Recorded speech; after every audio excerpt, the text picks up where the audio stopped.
പ്രിയപ്പെട്ട കൂട്ടുകാരെ, പുതിയൊരു വീഡിയോയിലേക്ക് എല്ലാവർക്കും സ്വാഗതം. ബൈബിൾ വായന, ബൈബിൾ റീഡിംഗ് 2 കൊറിന്തോസ് അധ്യായം 2, 18/6/2025. 2 കൊറിന്തോസ് എന്ന ലേഖനത്തിൽ നിന്ന് 2-ാം അധ്യായമാണ് ഇന്ന് വായിക്കുന്നത്. 13 അധ്യായങ്ങളുള്ള 2 കൊറിന്തോസ് എന്ന ഈ ലേഖനം ജൂൺ 17 മുതൽ വായിച്ചു തുടങ്ങി. ഈ വായന ജൂൺ 30 പൂർണ്ണമാകുമെന്ന് പ്രതീക്ഷിക്കുന്നു. കർത്താവെ, ഈ ലേഖനം മുഴുവൻ തടസ്സമില്ലാതെ വായിക്കാൻ കൃപ തരണമേ എന്ന് പ്രാർത്ഥിക്കുന്നു. കർത്താവെ, ഈ വചനവായന കേൾക്കുന്ന എല്ലാവരെയും അനുഗ്രഹിക്കണമേ എന്ന് പ്രാർത്ഥിക്കുന്നു. കർത്താവായ യേശുക്രിസ്തുവിൻ്റെ കൃപ എല്ലാവരിലും ഉണ്ടാകട്ടെ. 2 കൊറിന്തോസ് അധ്യായം 2. ദുഃഖമുളവാക്കുന്ന മറ്റൊരു സന്ദർശനം വേണ്ട എന്ന് ഞാൻ തീർച്ചയാക്കി.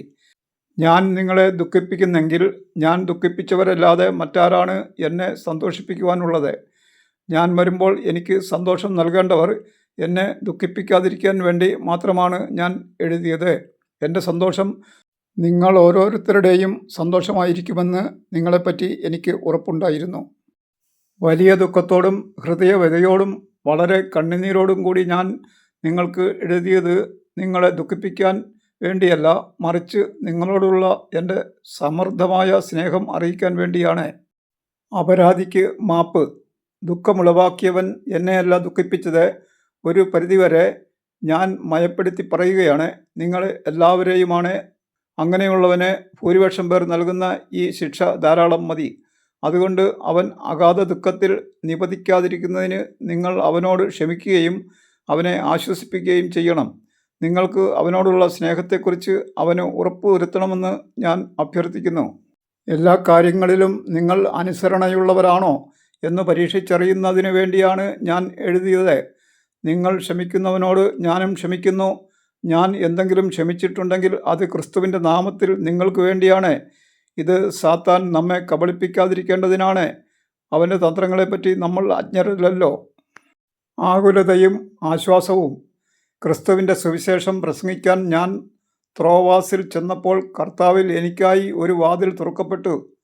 എന്നാൽ എൻ്റെ സഹോദരനായ തീത്തോസിനെ അവിടെ കാണായികയാൽ എൻ്റെ മനസ്സിന് ഒരു സ്വസ്ഥതയുമുണ്ടായിരുന്നില്ല.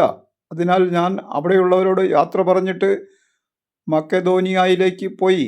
ക്രിസ്തുവിൽ ഞങ്ങളെ എല്ലായ്പ്പോഴും വിജയത്തിലെത്തിക്കുകയും അവനെക്കുറിച്ചുള്ള ജ്ഞാനത്തിൻ്റെ സൗരഭ്യം ഞങ്ങൾ വഴി എല്ലായിടത്തും പരത്തുകയും ചെയ്യുന്ന ദൈവത്തിന് സ്തുതി. എന്തുകൊണ്ടെന്നാൽ രക്ഷിക്കപ്പെടുന്നവരുടെ ഇടയിലും ശിക്ഷിക്കപ്പെടുന്നവരുടെ ഇടയിലും ഞങ്ങൾ ദൈവത്തിന് ക്രിസ്തുവിൻ്റെ പരിമളമാണ്. ഒരുവന് മരണത്തിൽ നിന്ന് മരണത്തിലേക്കുള്ള സൗരഭ്യവും അപരന് ജീവനിൽ നിന്ന് ജീവനിലേക്കുള്ള സൗരഭ്യവും. ഇവയ്ക്കെല്ലാം കെൽപ്പുള്ളവൻ ആരാണ്? ദൈവവചനത്തിൽ മായം ചേർത്ത് കച്ചവടം ചെയ്യുന്ന അനേകരുണ്ട്. അവരെപ്പോലെയല്ല ഞങ്ങൾ, മറിച്ച് ദൈവസന്നിധിയിൽ വിശ്വസ്തരും ദൈവത്താൽ നിയോഗിക്കപ്പെട്ടവരുമെന്ന നിലയിൽ ക്രിസ്തുവിൽ ഞങ്ങൾ സംസാരിക്കുന്നു. 2 കൊറിന്തോസ് 2-ാം അധ്യായം വായന പൂർണ്ണമായി. അതിനെ സഹായിച്ച ദൈവത്തോട് നന്ദി പറയുന്നു. Thank you. കർത്താവെ, ശ്വാസതടസ്സം മൂലം ബൈബിൾ വായിക്കുന്നതിനുള്ള ബുദ്ധിമുട്ട് മാറ്റിത്തന്നതിന് ഞാൻ അങ്ങയോട് നന്ദി പറയുന്നു.